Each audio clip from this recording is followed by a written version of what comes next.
நம்ம காயிதே மில்லத் பத்தின ஒரு உரைநடை பகுதி பார்த்துட்டு இருந்தோம். இதுல அதனுடைய தொடர்ச்சியா நம்ம என்ன பார்க்க போறோம்னா அவருடைய மொழி கொள்கை, அவர் எப்படி மொழி கொள்கை வச்சிருந்தாரு அப்படிங்கிறத பத்தி நம்ம பார்க்கணும். பாருங்க, இந்தியா விடுதலை பெற்ற பிறகு அரசியல் நிர்ணய சபை கூட்டத்தில் நாட்டின் ஆட்சி மொழி குறித்த விவாதம் நடைபெற்றது. ஏன்னா இந்தியாலாம் விடுதலை அடைஞ்சதுக்கு அப்புறம் நம்ம நாட்டினுடைய ஆட்சி மொழியை எதை வச்சுக்கலாம் அப்படிங்கிற ஒரு பத்தின ஒரு விவாதம் அப்ப நடைபெறுது. அப்போ மிகுதியான மக்கள் பேசும் மொழியை ஆட்சி மொழியாக அறிவிக்க வேண்டும் என்றனர் சில பேர் என்ன நினைச்சாங்க அப்படின்னா, நிறைய பேர் பேசுற மொழியை நம்ம என்ன பண்ணலாம், ஆட்சி மொழியா அறிவிக்கலாம் அப்படின்னு நினைச்சாங்க. அப்ப நிறைய மொழி பேசுற ஒரு குறிப்பிட்ட மொழியை நிறைய பேர் பேசுறாங்கன்னா அதுக்குதான் ரொம்ப இன்ஃப்ளூயன்ஸ். அப்ப அதை தான் நம்ம என்ன பண்ணணும், ஆட்சி மொழியா அறிவிக்கணும் அப்படின்னு நினைச்சாங்க. அதுக்கடுத்தது பாத்தீங்கன்னா, பழமை வாய்ந்த மொழியை ஆட்சி மொழியாக தேர்ந்தெடுக்க வேண்டும் என்று பரிந்துரை செய்தனர் வேறு சிலர். ஆனா இன்னும் சில பேர் என்ன சொன்னாங்கன்னா, எது ரொம்ப பழமையான மொழி, ரொம்ப அதாவது தொன்று தொட்டு காலம் தொட்டு எந்த மொழி வழங்கிட்டு வருதோ அந்த மொழியை நம்ம என்ன பண்ணலாம், ஆட்சி மொழியா அறிவிக்கலாம் அப்படின்னு சொன்னாங்க.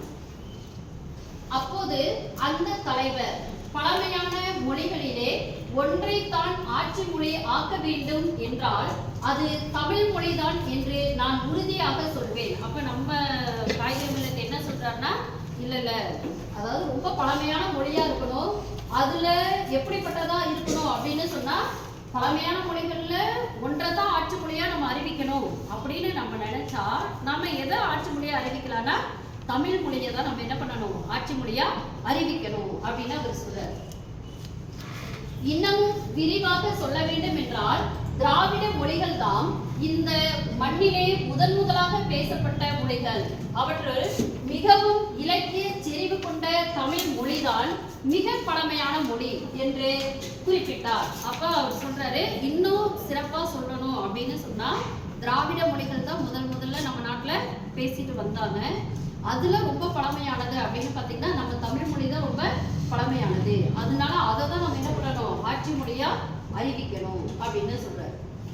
அவர் தமது பாராளுமன்ற விவாதத்தின் போதும் இதை சுட்டி காட்டினார். அவர் அதோட அதை விடல, மறுபடியும் அவர் என்ன பண்றாரு, ஒரு விவாதத்திலையும் என்ன பண்றாரு, அதை சுட்டி காட்டுறாரு. சோ தமிழ் மொழி தான் நம்ம என்ன பண்ணணும், ஆட்சி மொழியா வச்சுக்கணும், வேற எந்த மொழியும் நம்ம வச்சுக்க வேண்டாம் அப்படின்னு அவரு பரிந்துரை செய்யறார். தமிழ் மொழி தான் வேணும் அப்படின்னு பரிந்துரை செய்யறார்.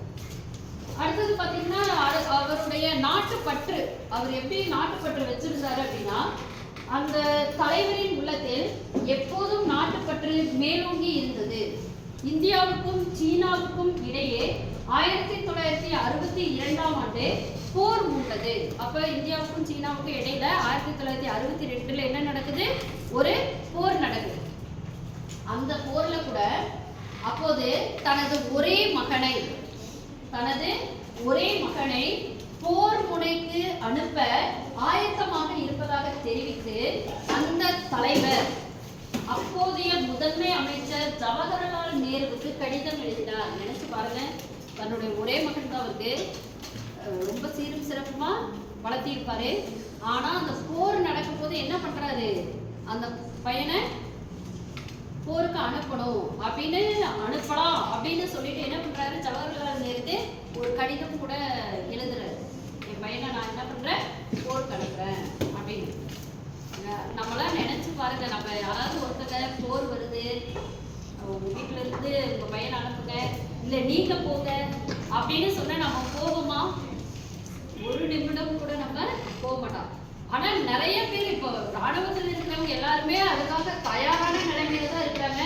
ஒவ்வொருத்தங்க அவங்க குடும்பத்துல ஒரு பையனை கண்டிப்பா ராணுவத்துக்கு அனுப்பணும் அப்படிங்கிற நினைப்புல நிறைய பேர் இருக்கிறாங்க. ஆனா எல்லாருக்குனாலையும் அந்த பக்குவம் வருமா அப்படின்னு கேட்டா எல்லாருக்கிட்டையும் அந்த பக்குவம் வரவே வராது. அப்படிப்பட்ட ஒரு பக்குவம் அடைந்த ஒரு மனிதர் தான் நம்மளுடைய காயிதே மில்லத். இத்தகைய சிறப்புகளுக்கெல்லாம் உரிய தலைவர் யார் தெரியுமா அப்படின்னு பார்த்தா யாரு அப்படின்னு சொல்றாங்க பாருங்க, அவர்தான் கண்ணியமிகு காயிதே மில்லத். அவரது இயற்பெயர் முகமது இஸ்மாயில். ஆனால் மக்கள் அவரை அன்போடு காயிதே மில்லத் என்று அழைத்தனர்.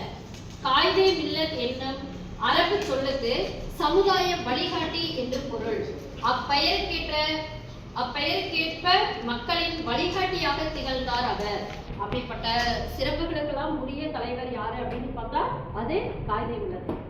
அந்த காயிதே மில்லத்தோட உண்மையான பெயர் அப்படின்னு பார்த்தீங்கன்னா முகமது இஸ்மாயில். அதுக்கு என்ன பொருள் அப்படின்னு பார்த்தா சமுதாய வழிகாட்டி. அதாவது காயிதே மில்லத் அப்படின்னு சொல்றாங்க. அந்த காயிதே மில்லத் அப்படிங்கிற அரபு சொல்லுது. அந்த சொல்லுக்கு என்ன பொருள் அப்படின்னு பார்த்தீங்கன்னா சமுதாய வழிகாட்டி. ஒரு சமுதாயம் எப்படி இருக்க வேண்டும் அப்படின்னு வழிகாட்டுறவர் யாருன்னா அவர் தான் அப்படின்னு அதுக்கான பொருள். அப்படிப்பட்ட ஒரு மக்களினுடைய வழிகாட்டியாக திகழ்ந்தவர் தான் நம்ம காயிதே மில்லத். இவ்வளவு சிறப்புகளை நம்ம தெரிஞ்சுட்டோம். இவர் எப்படி எளிமையா இருந்தாரு, ஆடம்பரம் இல்லாம இருந்தாரு, அந்த மாதிரி சில நல்ல நல்ல பழக்கங்களை நம்ம என்ன பண்ணிக்கணும்னா இவர் மட்டும் இல்லாம இனி வர இதுக்கு முன்னாடி இருந்தக்கூடிய வேற வேற ஃப்ரீடம் ஃபைட்டர்ஸ் அவங்களுடைய வாழ்க்கை வரலாறு எல்லாம் படிச்சு நம்ம என்ன பண்ணோம்னா அதே மாதிரி நம்ம நடந்துக்கணும் அப்படிங்கிறத நான் உங்ககிட்ட சொல்லிட்டேன். நன்றி.